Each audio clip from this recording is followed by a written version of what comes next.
Do you feel like you're paying too much for sports cars and that you cannot find anything that you can afford? Well, today I'm going to share you 9 tips to help you find the best deals on eBay. Alright, hi everyone, I hope you all doing well. Today we're going to go hunting on eBay and I'm going to give you some tips to help you find the best deals and different tips that I personally use and that I've had really good luck and good experience with them. So let's just go right to it. Alright, tip number 1, use the right keywords and use lots of them. So you want to try out different ways of naming things because the way you're naming something isn't necessarily the way that the seller is naming it. So for instance, if I'm looking for an OPG card, it might be listed as OPG, but might also be listed at OPC. So it really depends. Some sellers like to abbreviate to put more things into the title of the listing. So what you want to do here is you want to use a feature of the eBay search that is the parentheses and the comma. So you list the different elements that you're looking for between the parentheses, and then eBay is going to give you the results for once it found at least one of these keywords. So that could be especially a good thing when you're looking for a year of a card or year of a set. So the way that you're writing the year might not be the way everyone writes it. So whether you use a dash or a slash or whatever. So this way you have all the possible results, and this way you don't miss out on anything. Also on that topic, if there's a card or something that always comes up in your search result and that you want to exclude that, you want to filter it, then you can remove it by using the minus in the search bar. And then you can remove those keywords and filter and have much better clean search results. Tip number 2, try out with spelling errors. So it might be easy when you're looking for a Mike Trout or Mike Smith with easy to spell names, but in sports there's a lot of different nationalities and a lot of possible ways to write errors. So like an S instead of a Z for Russia players, for instance. McDavid spelled with M-A-C versus the MC of McDavid. So all these little tips here if you cannot find anything. So once in a while it's good to have a reflex to think about this because you can find cards that would not pop into your normal search results, and that obviously not a lot of people will come across these cards, and you can have a better deal this way. Alright, next tip, don't limit yourself to specific categories. And what I mean by that is that you might want to search into sports cards, or you might want to search into sports cards lot or specific sports.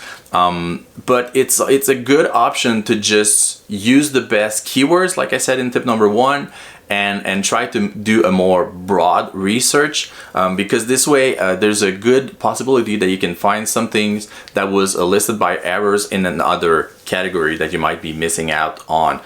So for instance, I bought an incredible hockey card lot recently, like a few months ago, and I was the only bidder on that auction, and so I had the minimum price on that auction. It was a really good deal because the card lot was actually listed under music CDs, and there was no CD in that, so obviously it was an error from the seller, but I was able to take advantage of that and make a really good deal on that purchase. So tip number 4 is all about being the first one, to calling first dibs on a card.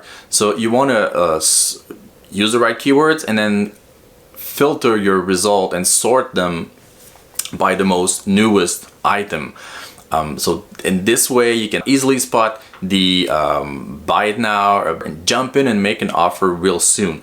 So sometime when someone puts a card on eBay, might be really good news to, if someone's not sure if it's going to work out on eBay, if it's going to sell or whatever, they put out a fixed price with a make an offer, and then like a few hours after that they get an offer. So they might be like really happy to quickly make a sale, and you can take advantage of that. Tip number 5 is a bit similar, but the opposite way, meaning that you filter your results and then you sort them by ending soonest. So then you'll see the different auctions, the different listings that are about to end. And then you can catch some listing that went unnoticed, and that's where you get some good deals, especially if you try this out late at night, in the morning, in the middle of the day, in the middle of a weekday, if that's possible for you. So all these auctions that are not ending in, you know, the preferred early evening, where across all time zones the people are on the internet. So that might be a good way to jump in and get the best possible price. Next one is maybe not for everyone, so you will find the best price more often than not when you buy in lot. So you'll see often these listings where there's 2, 3, multiple cards, whether it's the same cards that is sold like 5 times, or it's just a bigger lot with some random cards, and then you can spot one card that's really good in there and that you really want. So that is a great way if you're happy with getting more cards, if you want to resell some of them and keep some of them. Usually the price per item, so the price per card, will be best if you buy multiple cards. You get the bulk discount. Number 7, don't forget about taxes, shipping costs, and all the extra fees. So it could be easy to get worked up with a card that is really showing up on a low price, and then you can get a great bargain, but then you don't pay attention to it. You smash that buy it now button, and then you realize that, okay, this card is coming from Europe, is coming from another country, and there's just gonna be duties. It's from a seller that has a store, so there's sales tax on there.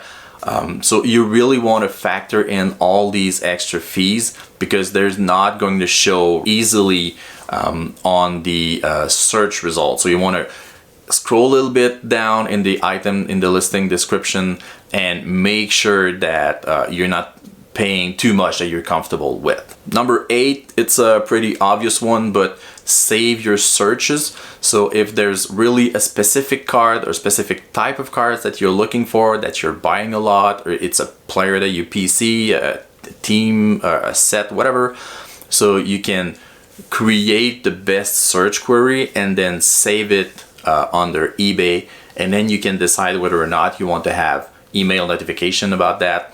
So if there's something that it's really common and that there's going to be new cards every day, so you might not want to, so you just unsubscribe from the email notification, and then you can go every day, every other day, whatever you like. And if it's something really, really rare, then you can activate the email notification, and that you'll be notified once a day, I think, once there's a new listing that match your search query. And my last tip, number 9, is to add an item that you're interested in, add it to your watch list. So you're not committing to buying it, you're just keeping it on the side. But what it does is that the seller will be somewhat notified. I know that I sort my listings by watchers, so I know what cards are drawing interest and what cards I might be selling soon. And if you're a seller, there's an option where you can send an offer. So whether you have the buy it now or the best offer option doesn't really matter, but you can send offers to buyers that are interested in your item on eBay. So if you're on the edge, you're not sure if you want to buy that card or not. Maybe it's a little bit more expensive. Maybe it's average. It's not a great deal, but it's something that you like, something that you want. You add it to your watch list. There's a good chance that you'll receive an offer from the seller that will be a bit lower or a lot lower than the initial price, and then you can take advantage of that and jump on it and just buy it at a better price that you would have. So that's it. I hope you found this helpful. I hope you liked this video.